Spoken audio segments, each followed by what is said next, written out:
welcome to today's video. And in this video we'll be making the bubu that you saw on the thumbnail. So if this looks like something you'd be interested in learning, please continue to watch. So the first thing we're going to do is to take the length of the gown. As you can see, I've already folded this gown into two. So for this gown, I'm going to be using a width of 36 inches, which is a yard, and that is because of the trimmings at the bottom. I'm only going to be using 2 yards for the bottom. So for this, the first thing I'm going to do is take the length of this dress, and if you can see, the length of this dress didn't get to the person's foot. It stopped at the person's knee or thereabouts. So the full length of this dress I'm making is going to be 58 inches, and the fringe that I got for the bottom is 20 inches. So when I minus that, I'm going to have 38 inches. But I'm going to be using 39 inches because I'm going to use 1 inch in sewing allowance for the shoulder and for the bottom of this gown. So what I'm going to do is go on to mark out the 39 line, as you can see me doing. Then I'm going to go on to trim.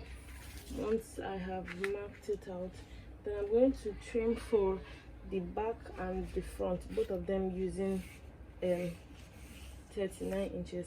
So guys, please, as much as possible, try to make sure you get straight lines. And so guys, if you notice the shoulder of this cloth, you saw that it has a V line on the neck area of this dress. Now that V line did not extend to the back of this dress, which means that we're going to actually have to cut the front separate from the back.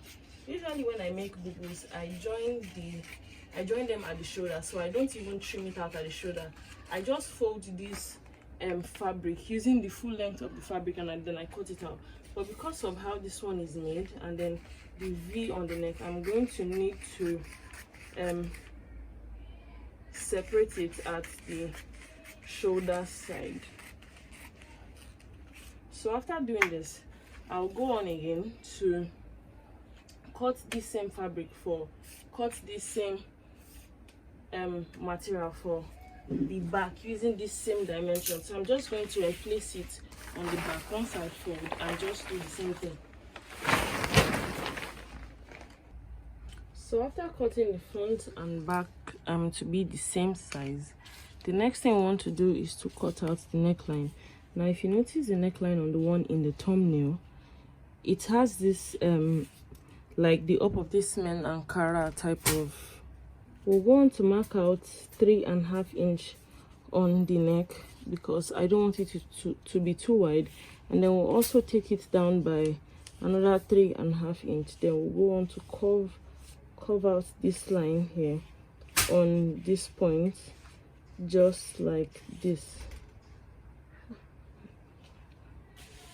And then from this point also we'll measure down by 6.5 inches. So we're going to be making cutting down this middle by 6.5 inches. So we'll go on to trim out this line just like we've marked it.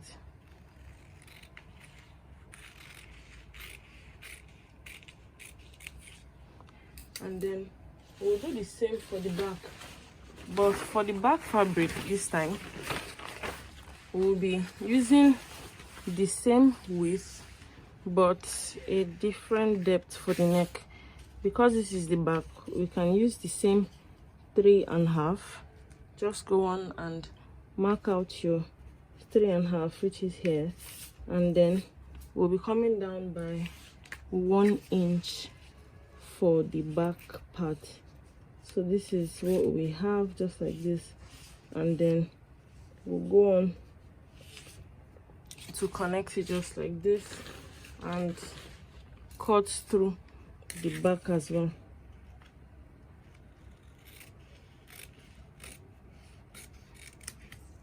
We'll take the fabric that is supposed to make the lines on the neck area. So for this one, I'll be using this pink fabric, and I'm going to cut it in by 2.5 inches. So this 2.5 inch It's going to be using 1.5 inch, while the remaining 1 inch is just going to be for the sewing allowance to fold this fabric in. So now that I've cut this into the 2.5 feet, and then also iron it out folded, just so that it can stay in place when I'm trying to sew it. I'm going to go on to sew this slanted just like this, so that we can have that V shape that we want from it. I'm going to sew this slanted. Then Bubu also has a pocket by both sides, so I'm going to go on to cut out the pocket. And this fabric here is this material here is the one remaining from when I trimmed off the main body of the fabric. So I'm going to be using the width of this, and I'm going to be going down by 11.5. This is also because I'm going to be folding in the sides and also folding it at the top just like this. So I'm going to trim this down by the 11.5.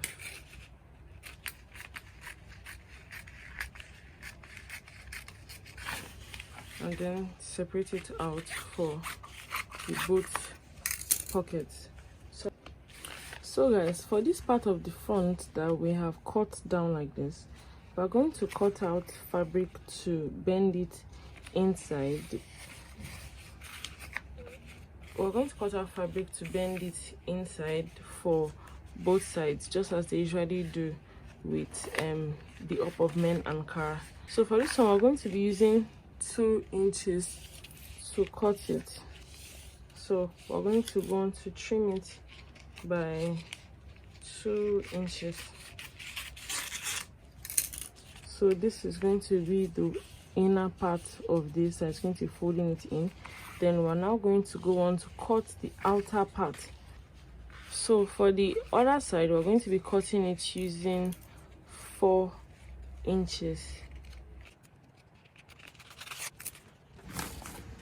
So now we'll go on to turn these insides with this.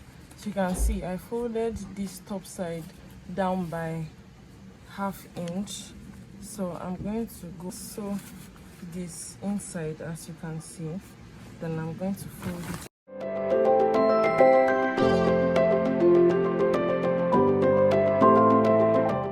To turn just like this.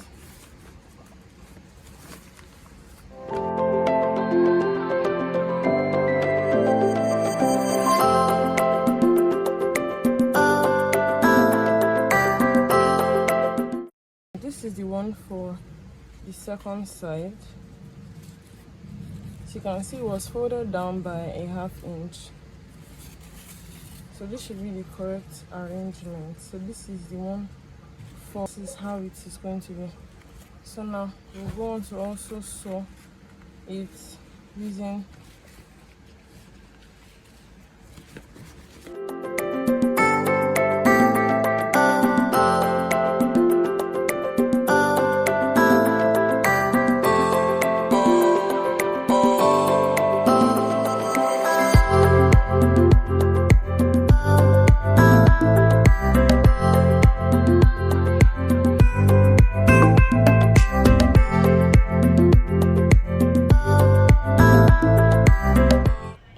So as you can see guys, the bottom of this is open, and that's because I cut it in excess. It's even recommended for you to have yours longer than actually short, just so that you can trim off the excess.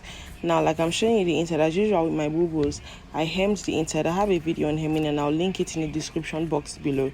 Now this is what it looks like. Then I'll go on to and place the V on it. To place this correctly, the first thing I did was take equal length from both sides of the shoulder. For instance, for this part, I'm using 4 inches, and I'm also using the same 4 inches on this part to be able to separate it just like this. Then I came to the middle of this, just as you can see here, and I made this V. Now, it took me a very long time to set this, which is why I didn't even set it on camera. But please ensure that when you are setting your V, please ensure that it is in the middle. And then if you also notice, before I set it, I made sure that I have ironed this to I've ironed it so that I can just go on to run the V without having to bend, without having to fold the sides later. So this is what I have. And please also ensure that while you are setting your V, it is straight on both edges, so that it doesn't have you, so that you don't make mistakes when you are setting your V. So guys, this is the V after I made it. Now we'll go on to place it back again on the fabric, just like this, and then we'll also still reset it again so that the V is in the perfect middle. Now also, please, as you are doing this, please ensure that, just like me, if you're using a different color of this fabric here, please ensure that you change your thread to match this color, and you're not sewing on top of this with the same color. Like I started with a black thread, but I'm having to change to a pink thread just so that it rhymes. So please ensure you do the same. So guys, this is the V after it has been attached. As you can see, I opened this place when I was making it. Now I have sealed it back, and please ensure, like I said earlier, that your V is in the middle of this, and ensure you use same measurements on both sides. So now we're almost done with this, just remaining to sew up the sides of this, attach the pockets and the fringe. So this is the dress when I'm done making. As you can see, for the pocket which I mentioned earlier, I folded the sides and then just ironed it down so it can stay in place. Then I attached it to the bottom of the dress. To do this, I measured 8 inches from the bottom of the dress to be able to place it where I wanted it to be. As you can see, I've also attached the fringe of this dress to the bottom of the dress, and then I'm literally done making this dress. I've joined the sides and everything. All that is left for me to do is just to iron out this dress, just so that you can see the finished look.